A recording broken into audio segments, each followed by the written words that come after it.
আসসালামু আলাইকুম। শীতের শেষ সময়ে এমন তো অবস্থায় আমরা ধান খেতে বিষ অথবা কীটনাশক দিতেছি।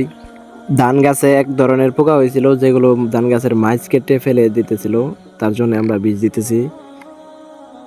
ইনশাআল্লাহ আপনাদেরকে দেখানোর চেষ্টা করব আমাদের ধান গাছ কেমন হয়েছে বা ধান ক্ষেত কেমন হয়েছে।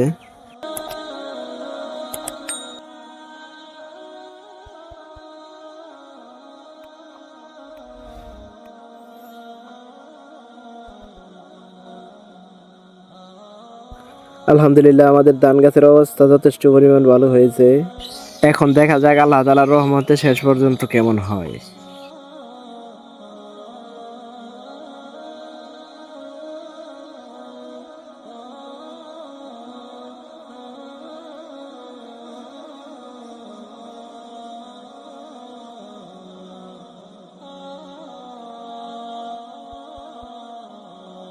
আলহামদুলিল্লাহ বীজ দেওয়ার কাজ শেষ করে আমাদের এক বড় ভাইকে নিয়ে আমাদের বাসায় একটি মৌচাক পালন করি, সেই মৌচাক থেকে মধু সংগ্রহ করতেছিলাম।